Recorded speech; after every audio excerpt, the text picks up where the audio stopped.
If you're like us here at Real Action, you probably love martial arts movies.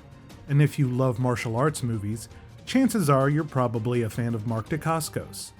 And if you're a fan of Mark Dacascos, then you probably know the movie Only the Strong. Only the Strong is the best Jean-Claude Van Damme movie that Van Damme never starred in.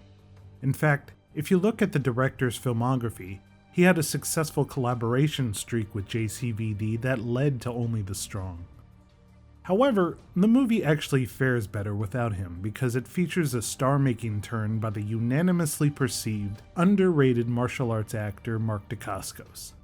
Add in a teacher-savior plot and an introduction to a unique brand of martial art, and you have an incredibly fun way to spend 90 minutes. We talk Only the Strong on this entry of Real Action.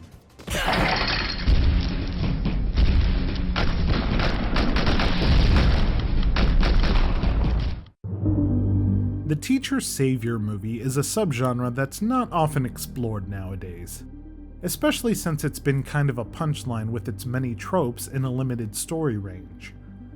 The genre started out with titles like 1955's Blackboard Jungle, with Glenn Ford and Sidney Poitier.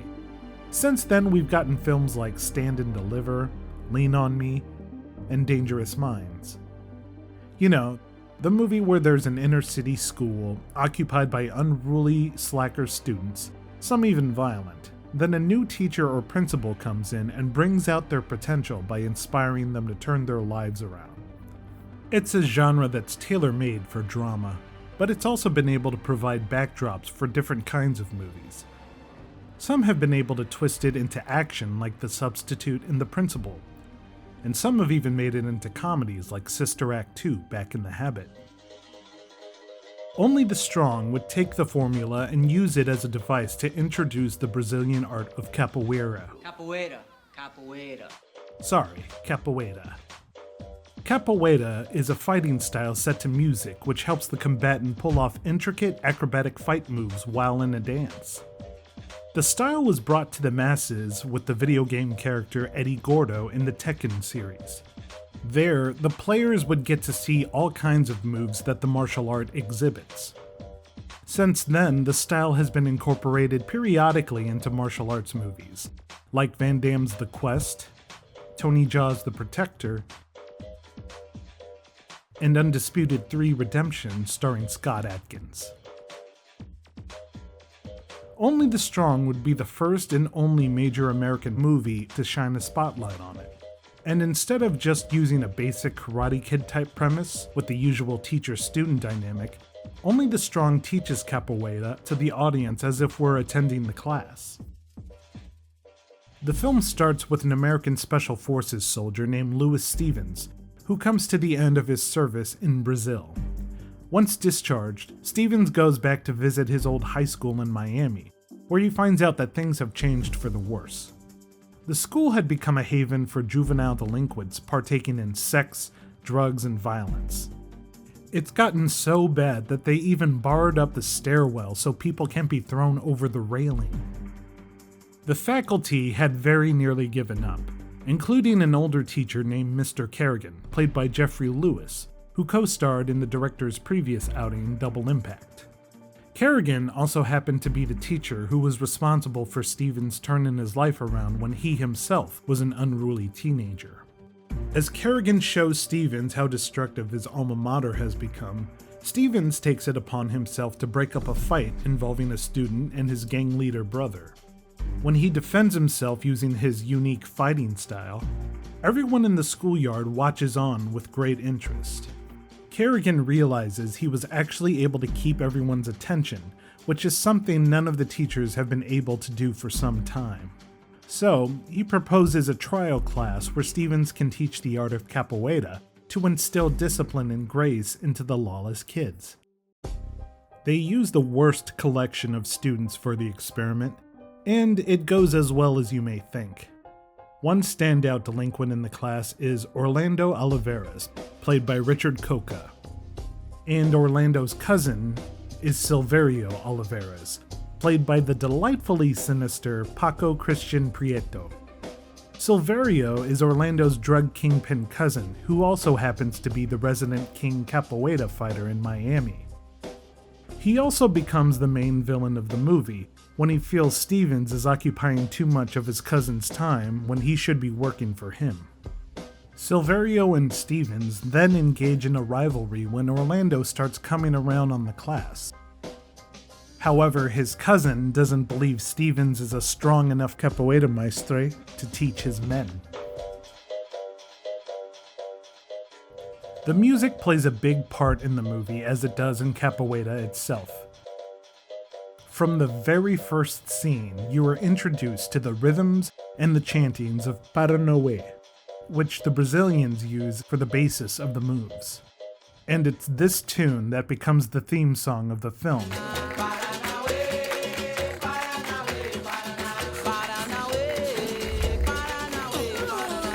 You even hear a 90s remix of it.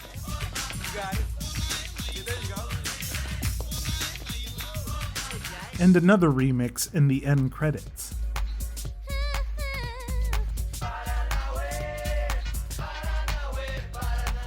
There's also one particular montage sequence that features a song that some may recognize from a Mazda campaign from the early 2000s.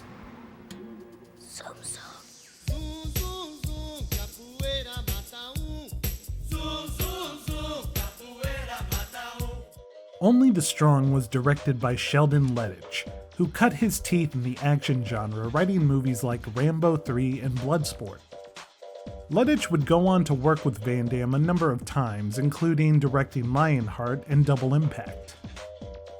Lettich also wrote Only the Strong, and he knew if he cast Dacascos in the lead role, he would go on to similar superstardom as Van Damme. I met Jean-Claude when he was driving limousines, and I told him, "You're going to be a big star someday very soon," and I feel the same with Mark. Lettich even had the already physically fit Dacascos pump up some extra muscle for the role, so he could live up to the Van Dammes and Stallones of the era. Raised in a martial arts-oriented family, Mark is used to training, but he says he had no idea how hard this art really is. I've worked hard before, but I've got to say the capoeira, man, it's one of the hardest workouts you will ever find. It combines dance, martial arts, acrobatics. You've got to learn how to sing and clap your hands at the same time. Now that is harder than you think. But unfortunately, superstardom wouldn't strike white hot for Dacascos. According to Lettich, the scores for test screenings were incredibly high, and he knew that the studio would have a big hit. However, when Dacascos had to film for the movie adaptation of Double Dragon, he was stuck when production went over schedule and was not able to do any promotion for Only the Strong. This would lead the studio, Fox, to postpone press tours with the stars and director, and eventually canceled it altogether. The film would not become a success. Only the Strong would only make just over $3 million, which was only half the budget. Slowly but surely, the movie would find an audience through cable and VHS. Dacascos says that he's surprised with how much the movie is actually brought up with it, so he definitely feels like it's become more of a success now than back when it was released.